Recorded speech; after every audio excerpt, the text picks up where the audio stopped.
Hello everyone, welcome on ई शिक्षा। चलिए तो हम अपना शुरू करते हैं मिशन नेट JRF। जो अभी तक आपका जून 2021 था, तो जून में तो आपके रिजल्ट्स आ जाएंगे।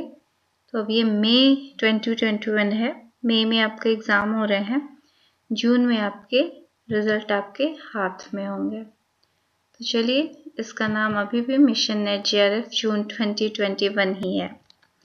तो आज हम पढ़ेंगे अपना पेपर 1 का यूनिट 1 में जो हमारी क्लास होगी वो क्लास नंबर 3 होगी। अगर आप मेरे चैनल पे न्यू हैं तो इसे सब्सक्राइब कर लीजिए और जो ग्रुप में बच्चे ऐड हैं वो इसे शेयर कर सकते हैं। अगर आप भी मिशन नेट JRF जून 2021 का हिस्सा बनना चाहते हैं तो आप मुझे व्हाट्सएप कर सकते हैं 8299440121 पे। तो चलिए आज हम अपनी क्लास 3 को स्टार्ट करते हैं, जिसमें अभी तक हमने कॉन्सेप्ट ऑफ टीचिंग यानी शिक्षण की अवधारणा को पढ़ा है और उसके बाद शिक्षण की हमने विशेषताओं को, कैरेक्टरिस्टिक्स ऑफ टीचिंग को पढ़ा है। एक बहुत ही इम्पॉर्टेंट टॉपिक जो है हमारा लेवल्स ऑफ टीचिंग है, यानी कि शिक्षण के स्तर। इससे क्वेश्चन हर बार आता है पेपर 1 में, और अगर आप पेपर 2 आपका एजुकेशन है तो उसमें भी ये हर बार आता है। क्वेश्चन का पैटर्न हर बार डिफरेंट रहता है, बट इससे क्वेश्चन आता ही आता है। मैं क्वेश्चन कराऊंगी जल्दी ही। मैंने सोचा है कि मैं संडे को आपका प्रीवियस ईयर के क्वेश्चन कराऊं, क्योंकि जैसे कि अब टाइम हम लोग के पास बहुत ही ज़्यादा नहीं है, तो उसके अकॉर्डिंग मुझे लगता है कि प्रीवियस ईयर के क्वेश्चन भी स्टार्ट कर देने चाहिए। तो वो मैं संडे को आपको कराऊंगी, पेपर 1 का भी, पेपर 2 का भी। तो जिसमें आप देखेंगे कि जो आपके शिक्षण के स्तर है, लेवल्स ऑफ टीचिंग है, वो बहुत इम्पॉर्टेंट है और इससे क्वेश्चन आता है। इसे आप बहुत इजी कॉन्सेप्ट है, एक बार जब समझ लोगे आप तो चाहे जैसा भी जिस पैटर्न से क्वेश्चन आएगा आप इजीली कर लोगे इसे। बहुत ही इजी कॉन्सेप्ट है, थोड़ा ध्यान से समझ लो, कभी भी क्वेश्चन गलत नहीं होगा। तो जो शिक्षण के स्तर होते हैं वो 3 हैं, मेमोरी, अंडरस्टैंडिंग और रिफ्लेक्टिव। यानी कि जो टीचिंग लेवल है वो एक होता है स्मृति स्तर, मेमोरी लेवल, अंडरस्टैंडिंग लेवल यानी कि समझ का स्तर, और आपका रिफ्लेक्टिव लेवल यानी कि चिंतनशील स्तर। तो ये आपके 3 प्रकार के स्तर यानी कि लेवल हैं टीचिंग के, शिक्षण के 3 स्तर, स्मृति, समझ और चिंतनशील यानी कि मेमोरी, अंडरस्टैंडिंग और रिफ्लेक्टिव लेवल। अब 1 बाय 1 हम इसे पढ़ेंगे। तो आज की क्लास में मैं बस मेमोरी लेवल ऑफ टीचिंग आपको, जो आपका स्मृति स्तर है, स्मृति का लेवल है जो आपका शिक्षण का, उसे डिस्कस करूंगी। नेक्स्ट क्लास में मैं बाकी जो 2 बचेंगे आपके, अंडरस्टैंडिंग लेवल यानी समझ का स्तर और रिफ्लेक्टिव लेवल यानी कि चिंतनशील स्तर, उन्हें डिस्कस कर लूंगी। तो पहला पॉइंट जो है आपका वो कि मेमोरी लेवल ऑफ टीचिंग, यानी कि जो आपका स्मृति स्तर है शिक्षण का, उसे दिया किसने है, इसके एक्सपोनेंट यानी कि प्रणेता कौन है, तो वो हैं आपके हर्बर्ट। ओके, तो ये जो है टीचिंग, अब आपका जो आप में उत्सुकता होगी ये जानने की लेवल होते क्या है शिक्षण के। तो जब हम शिक्षण करते हैं यानी कि जब टीचिंग करते हैं, टीच करते हैं, तो इसे 3 लेवल पे पढ़ाते हैं। तो यही आपके 3 लेवल हैं, जिसमें कि ये जो मेमोरी लेवल है यानी कि आपका स्मृति स्तर, ये इनिशियल स्टेज, ये प्रारंभिक स्टेज होता है, पहला स्टेज होता है टीचिंग का। जब हम किसी बच्चे को पढ़ाना स्टार्ट करते हैं तो ये जो आपका मेमोरी लेवल है वो आपका पहला स्टेज होता है। इसमें क्या होता है कि आपको बेसिकली ये बात करता है, this level is basically about committing factual material to our memory. जो फैक्ट्स हैं, तथ्यात्मक चीज हैं, उनको हमारी मेमोरी में, स्मृति में स्टोर करना। बस इस लेवल में यही काम होता है। सिर्फ स्टोर ही करना नहीं, बल्कि इसमें क्या होता है, रिटेंशन।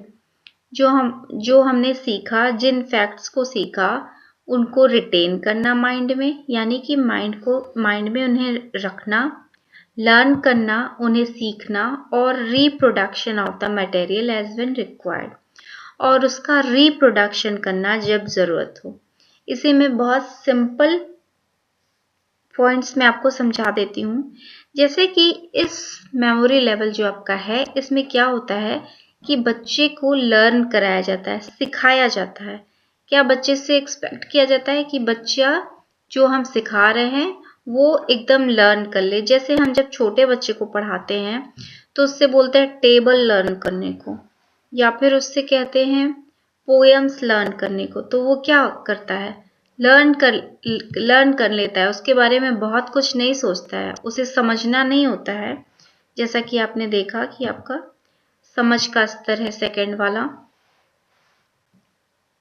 और ये रिफ्लेक्टिव, उस पर चिंतन करने का स्तर है। तो आपका जब मेमोरी लेवल में बच्चा होता है, तो अब पहाड़े को वो टेबल जो होती है उसको सोचता थोड़ी है, अंडरस्टैंड थोड़ी ना करता है, या फिर उस पर चिंतन नहीं करता, या ऐसे कोई पोयम हो उस पर वो चिंतन नहीं करेगा। तो सिर्फ क्या करेगा, उसको लर्न कर लेगा, याद कर लेगा, रिटेन, अपने माइंड में उसको रिटेन कर लेगा। और रिप्रोडक्शन, जब भी कहा जाए टेबल सुनाओ टू का, वो स्टार्ट कर देगा सुनाना।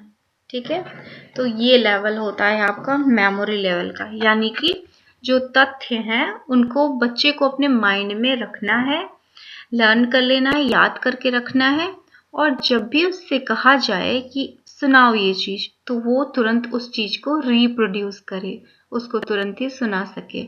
इसमें आप कोई पोयम है, टेबल है, और बहुत सी ऐसी चीज होती हैं जो सिर्फ लर्न करना, बच्चा छोटा होता है तो सिर्फ उसे लर्न करना होता है, याद करना होता है। तो ये आपका मेमोरी लेवल ऑफ टीचिंग हो जाता है। अब इसके ऑब्जेक्टिव्स क्या हैं, ये भी हमारा जानना ज़रूरी है कि इस लेवल का जो हमारा MLT है, मेमोरी लेवल ऑफ टीचिंग है, इसके ऑब्जेक्टिव्स यानी कि उद्देश्य क्या हैं। तो इसका पहला उद्देश्य क्या है, इम्पार्टिंग नॉलेज एंड इंफॉर्मेशन, यानी कि बच्चे को हमें नॉलेज, ज्ञान देना है, और जो इंफॉर्मेशन है वो देनी है। बच्चे को बस हमें ज्ञान देना है, और इससे ज़्यादा उसे कुछ समझाना नहीं है, ना उस चीज़ पे उसे चिंतन करने को कहना है। जैसे कि हमने बच्चे को बोल दिया कि लर्न करा दिया, उसे पोयम लर्न करा दी, तो बस यहाँ पे उसे लर्न कराना है, ज्ञान को दे देना है, नॉलेज को दे देना है। बाकी उसे समझने के लिए नहीं कहना है, ना ही उसे चिंतन करने के लिए कहना है। सेकेंड है आपका learner acquire knowledge through memorisation और रोट लर्निंग। यहाँ क्या होता है, मेमोराइजेशन, यानी कि उसे मेमोराइज करना है, अपने दिमाग में, स्मृति में चीज़ों को बिठाना है। रोट लर्निंग, रट्टा मारना जिसे कहते हैं, रोट लर्निंग। जैसे कभी कभी क्या होता है कि हम खुद बहुत बड़े स्टेज पे आके, हम हायर एजुकेशन में भी आके, जब हमारा एग्ज़ाम होता है तो हम क्या करते हैं, चीज़ों को समझ के जाके नहीं लिखते क्लास में या फिर एग्ज़ाम में, उसे रट लेते हैं। कुछ लोगों की खासियत होती है रटने की, तो उसे रट लेते हैं। और ये छोटे बच्चों की भी खासियत होती है कि वो, जैसे उनसे पोयम कह दिया गया कि आप पोयम है, ये कविता है, लर्न करना है, वो बच्चा वो ढेर सारी कविताएं, छोटे छोटे बच्चे ढेर सारी कविताएं लर्न करके रख लेते हैं। तो क्या होता है, यहाँ पे उन्हें मेमोराइज, स्मृति में चीज़ों को, नॉलेज को, ज्ञान को लाना रहता है, और रट्टा मारना रहता है। ये चाहे बड़े लोग करें या छोटे लोग करें, बट ये बहुत ही इनिशियल, बहुत ही प्रारंभिक स्टेज है। थर्ड नंबर है आपका subject material is well organised and simple in nature. अब आप खुद ही सोचो, जिस चीज का हमको सिर्फ रट्टा मारना है, ना समझना है, ना उस पर चिंतन करना है, तो उसका सब्जेक्ट मटेरियल कैसा होना चाहिए? ऑर्गेनाइज्ड होना चाहिए। अब ABCD है, ABCD बच्चे को याद करनी है, या फिर कोई पोयम ही है मान लीजिए, अगर वो पोयम सिंपल नहीं है या लाइन से ऑर्गेनाइज नहीं है तो क्या बच्चा उसको लर्न कर लेगा? बिल्कुल नहीं कर पाएगा ना। पहली लाइन, पहली तीसरी लाइन इधर हो, चौथी लाइन इधर हो, पांचवी इधर हो, ऐसी हो तो क्या बच्चा लर्न कर लेगा? नहीं, उसे दिक्कत होगी। तो क्या बहुत सिंपल तरीके से चीजें सब्जेक्ट मटेरियल रहता है इस लेवल पे, और ऑर्गेनाइज्ड रहता है, संगठित रहता है।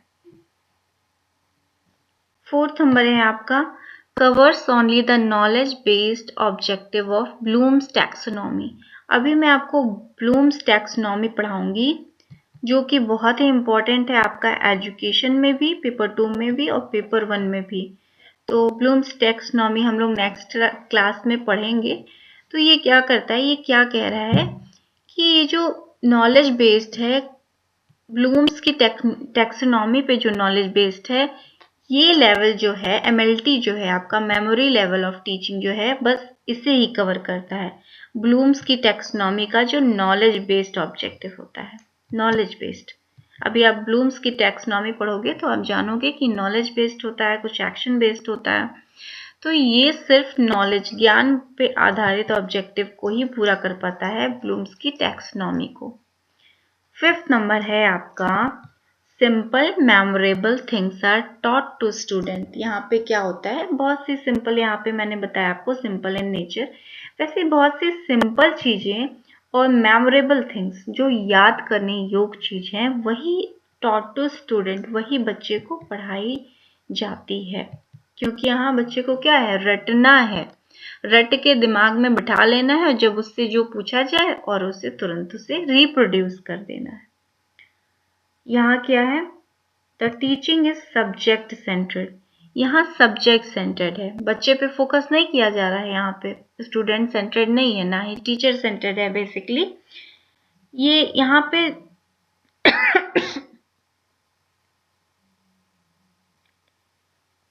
सॉरी, यहाँ पे बेसिकली जो टीचर होता है ना, सब्जेक्ट सेंटर्ड भी है और टीचर सेंटर्ड भी इसे कह सकते हैं, क्योंकि यहाँ जो टीचर होता है ना, वही डिसाइड करता है कि मुझे क्या पढ़ाना है, कैसे पढ़ाना है, कब पढ़ाना है, क्यों पढ़ाना है। सभी चीजें, टीचिंग की सभी चीजें टीचर खुद डिसाइड करता है, अपने अकॉर्डिंग डिसाइड करता है, वो बच्चे को यहाँ पे इम्पोर्टेंस नहीं देता है। सो क्या होगा, ये टीचर सेंटर्ड हो जाता है।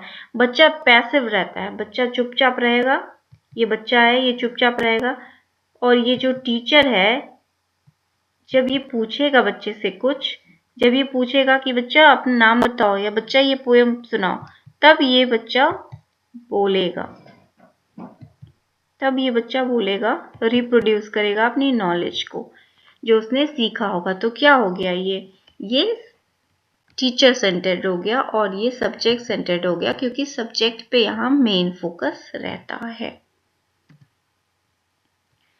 अब यहाँ टीचिंग मेथड क्या यूज होता है, तो टीचिंग मेथड क्या होता है, ड्रिल एंड प्रैक्टिस यूज होता है।